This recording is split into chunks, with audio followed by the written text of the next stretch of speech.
Thank you. You've gone quite autumnal today, haven't you? Tell us then, as we sign off for this kind of section of games into another international break, how do you reflect on those first few weeks? Are your team where you thought they'd be in terms of performance and points? I think we start very, very well in terms of results and performance. The first 4 or 5 games, and then probably the rest of the game we didn't get the points that we want for sure, but we already analyzed the reason why. Again, I think most of the game where we didn't get the points is because they were game very complicated for us in terms of, again, unfortunately, red card. But no doubt that also the injury situation, we have in this moment I think 8 players out, so it's a mix of combination, but we don't have any doubt that slowly we're gonna be again where we need to be.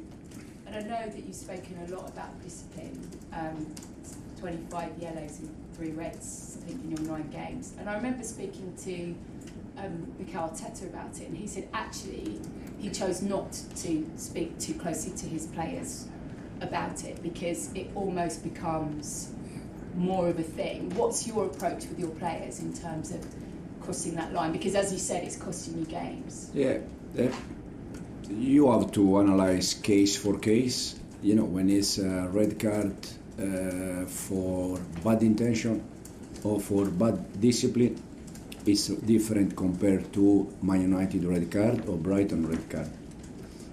In that case, it's just the decision that you have to take in 2 seconds, 3 seconds. Do I do foul or not? It's difficult. So we analyze case for case. Again, I don't see any discipline problem, even if we consider, I think, 3-4 red card. That is not something normal, but again, it's for different reason. You've talked a lot over the past few weeks about solving problems and conundrums that you've got with so many players out. How do you approach putting together a defensive unit for the weekends against a side that maybe hasn't hit the heights we expect, but what sort of players are you thinking? Are you thinking outside of the box? Are you just going to have to trust some of those youngsters in your squad on Saturday afternoon? No, but I think it's a fact that I really trust the young players, not just the young players that we buy, also the young players from the academy. Again, we give games last year to Josh Achipong, having players on the bench, senior players. So that shows that I trust young players. The same thing happened with Thai.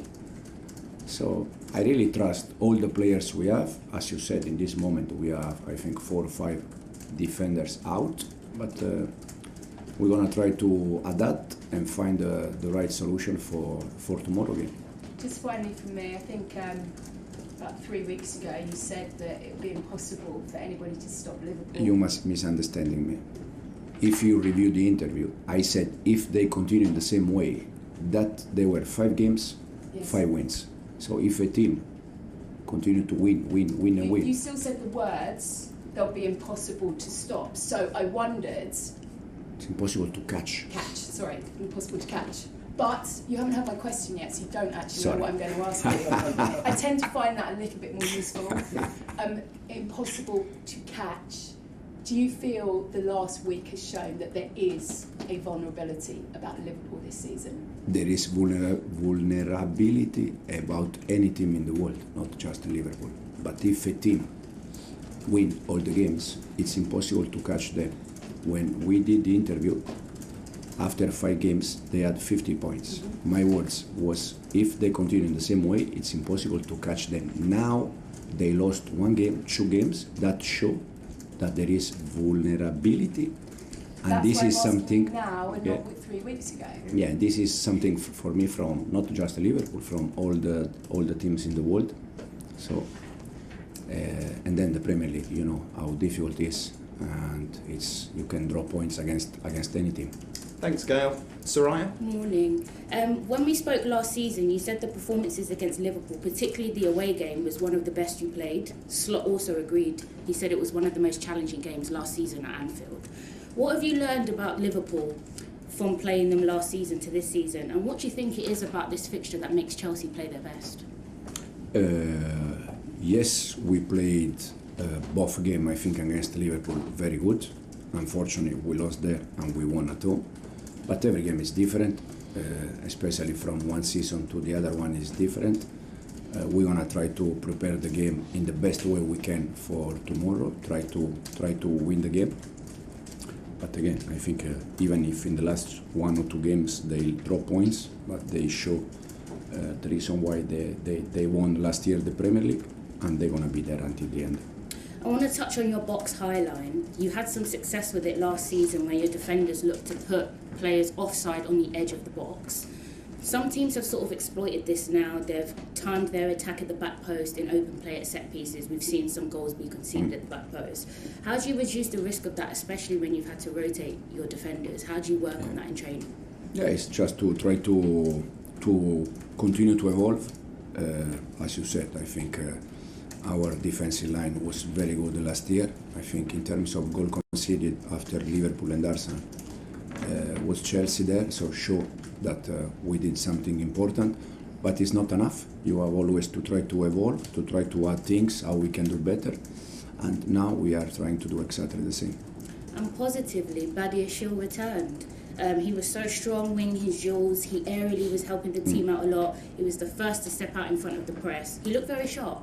Can you talk about his return and how you think he can tactically help the team coming back into defence? Yeah, it's since I joined the club, every time I spoke about Benoit, I always said that for me personally, it's an important player. He's a very good player. Unfortunately, he has been injured a few times since I joined the club. But again, even in the before the last injury, he was playing almost every game before in a Club World Cup, and then got injury against Benfica.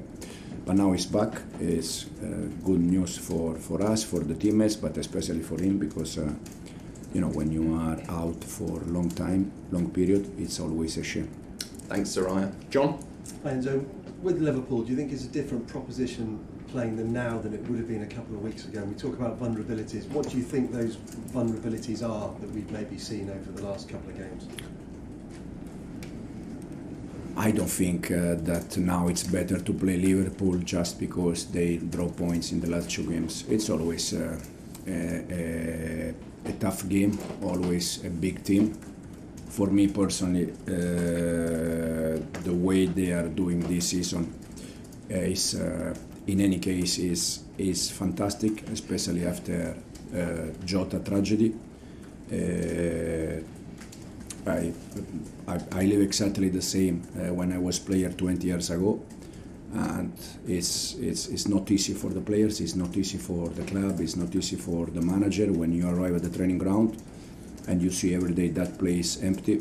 So you have to be very strong, and this is the reason why for me they are doing not good, even better than good, even more, because they are trying to deal with the problem that is not easy. You talked about this season so far. How would you describe it for you personally? Has it been enjoyable? Has it been frustrating? How would you? No, enjoyable. For sure.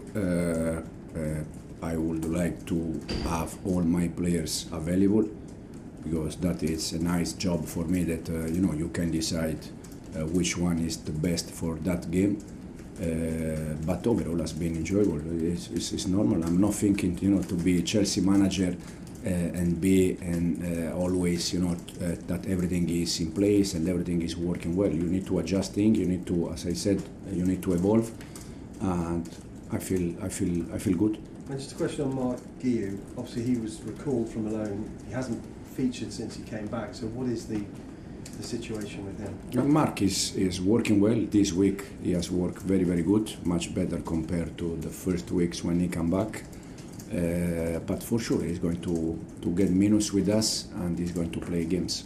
And Estevao, have you considered starting him as a number 10 with Cole Palmer not playing? I think in the past he has said that it's possibly his preferred position. We consider all our players to give them minutes and all position, but also I think Estevao reminded me a lot Cole when Cole was with me with under 23 at City and when he was with us in the first team. I think Cole path has been similar to Estevao path in terms of starting wide as a winger and then slowly you can move inside. Premier League is completely different compared to the other country in the world. If you want to play in the middle, you need to be prepared, physically prepared.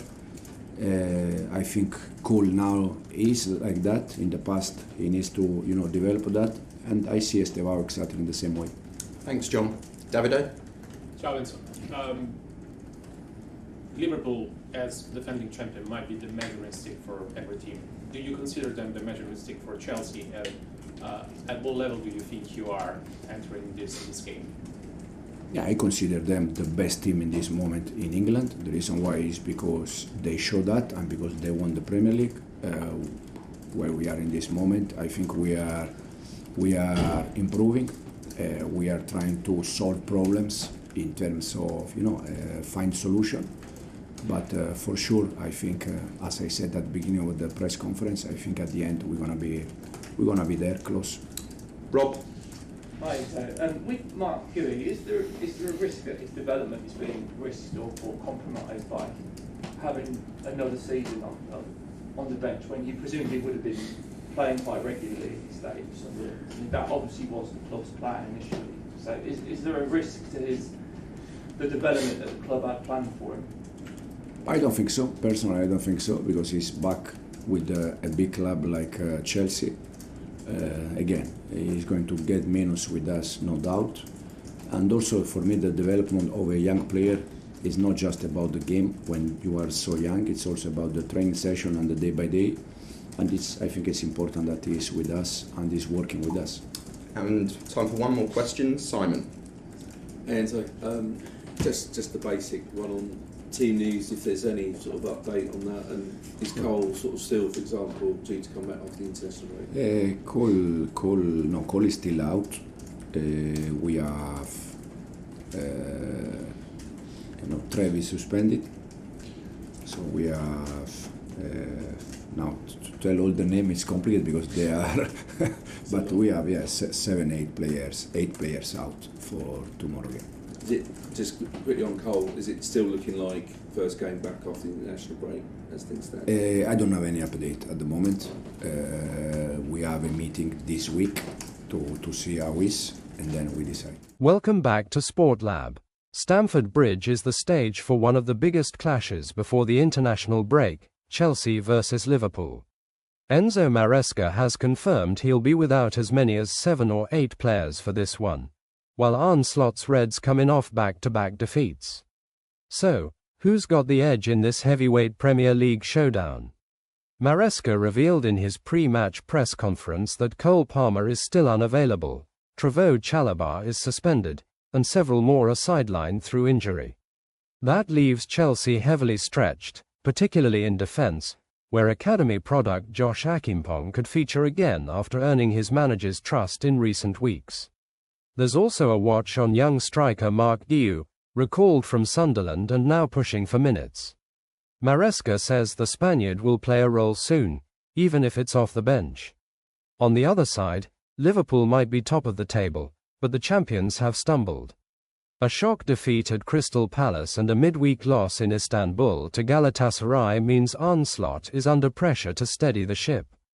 The big question, will he risk Mohamed Salah from the start this time after controversially leaving him on the bench midweek? And can his expensive summer recruits finally deliver? Chelsea's makeshift backline versus Salah and a sack. Enzo Fernandez's midfield leadership against Liverpool's press. Discipline, Chelsea have had 3 red cards in their last 4 games. They simply can't afford another meltdown. So, can injury hit Chelsea dig deep at the bridge and frustrate the champions again? Or will Arne Slot's Liverpool prove why they're still top of the Premier League? Drop your score predictions in the comments, hit like if you're ready for a blockbuster, and don't forget to subscribe for all the latest previews and reactions, right here on Sport Lab.